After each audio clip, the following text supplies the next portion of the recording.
I want to talk about something that I'm really passionate about that we just seem to forget, and it's this whole thing that I call the dignity factor.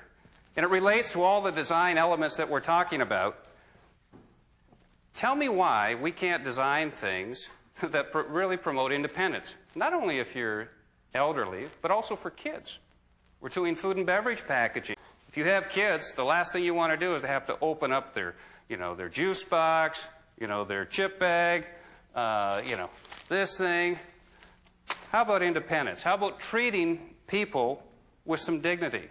When you walk into a hospital, the smell, everything about it is negative. The smell, everything is sterile and cold. There's nothing really positive about that whole experience. We need more people thinking about these things. So design, it impacts your day. It impacts your life every day, every minute of your day. And I think it dramatically has an impact on the quality of life. You know that. You put on a good suit, you say, look at me, I feel good. You put on a lousy one that doesn't fit right, it's like, this isn't going to work today, and even if you have to wear it, it doesn't work.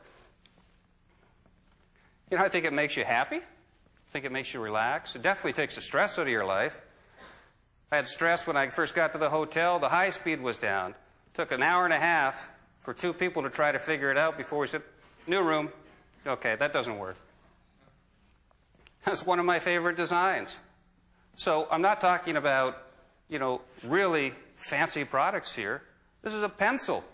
This is a Faber-Castell pencil that's triangular, doesn't roll off my desk, has some nice little textures on it, and it's a cool-looking pencil, right? And it just is comfortable. It doesn't dig into that little bone on your finger there, too, when you use it. Oh, let me come back here. There we are. Now, not everything is messed up, all right? There's a lot of great stuff out there. There's seating out there that is actually comfortable. There's things that stop coffee from spilling with a little sip hole that you can open and close with your finger, stuff like that. There's been toothbrushes that have been designed that when you put them in your hand, they actually fit your hand and they're a little bit more comfortable and they don't flip over on the side and you gouge your gum while you're brushing your teeth. Or paintbrushes that are shaped that when you pick it up, you naturally put it in your hand the way a professional painter does, so it makes you a better painter. Now that's good design. That's cool. That's good ergonomic design. Well, how do you do all that stuff? Well, I think it takes a different type of designer. I think it takes people with backgrounds not only in design and materials and manufacturing processes, but I think it takes people who are expert in understanding how we think, feel, and behave. People with backgrounds in anthropology and kinesiology and sociology and all those other ologies, whatever they are. Oh. And I think the highlighted one is the key to getting it right. It's the ergonomic side of the equation.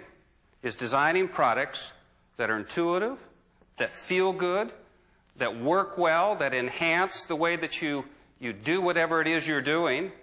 And in many cases, good design is the absence of you complaining. I think we need to take into account that we're all built different. Everyone in this room, I can take 3 people who are 6 feet tall that weigh 180 pounds. I'll guarantee you that they won't be the same. All the proportions are different and unique. Cognitive ability changes, the cultural context of the product, and the culture in which the product lives. Every detail matters in the product, and when you think of the resolution that you have in your hands, and remember I'm a hand geek, so I'm not talking about the rest of the body, you can sense a dot that's 3 microns high.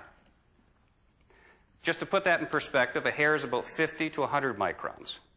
That's a small dot. So when you're manipulating the texture and the surface texture on a product, that's how you make it feel feminine, masculine, good grip, lousy grip, whether they're innies or outies, whether they're squigglies or straight lines. Those are the things that you should start to look for in products. Now, this thing that I'm talking about, this different process, I've called it the ergonomics of living design process, and I'm not going to go through it in detail, but essentially what it is measuring how people think and feel and behave. Now, you tell that to a designer and say, oh, no, you can't measure design. Oh, yes, you can. Because all we're doing is going over to all the other disciplines, been doing this for 30 and 40 years, and bringing it over to the design pile, and bringing science to the equation. And it's really cool, because now you can design out the risk. You'll know whether the thing is going to bomb before it even gets to the market, which makes the bean counters really happy. So, what does all this mean? I think you get a vote. I think you should use your vote. It's a good time to talk about voting.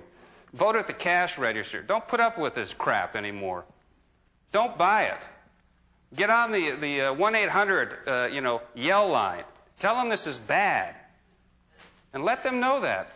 They listen to those things. They watch them. They really do.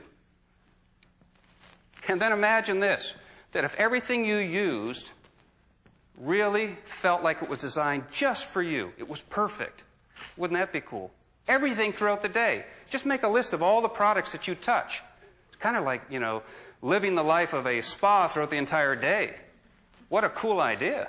What a seamless day. So when you ask yourself, what is good design? The best way that I can describe it is things that fit you like a glove. They're perfect. You slip it on, it just goes right down, everything is, snug and tight, and you get a little grin, Because when you ask people about products, you say, what makes you, really happy about your coffee maker? It's like, it's a coffee maker, man. I don't know what makes me happy about it. It makes coffee. But if you watch people and you watch the little tricks and their interactions with products, you can tell when they're getting off on making their coffee. Or when they get in their car and they wash their car and how they kind of use it. They treat it like another human being. All of those things. Now, the logical question is, all right, so we get all this ergonomic stuff designed, but who can afford to build it and who can afford to buy it? Well, let me tell you, good design costs more, bad design costs more than good design.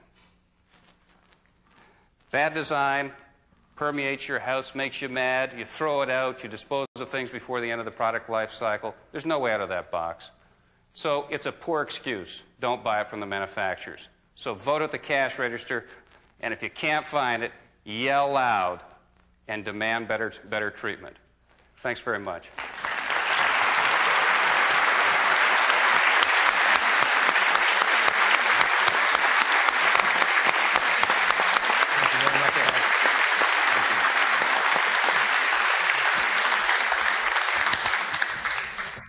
Where are those Oreo cookies, Brad?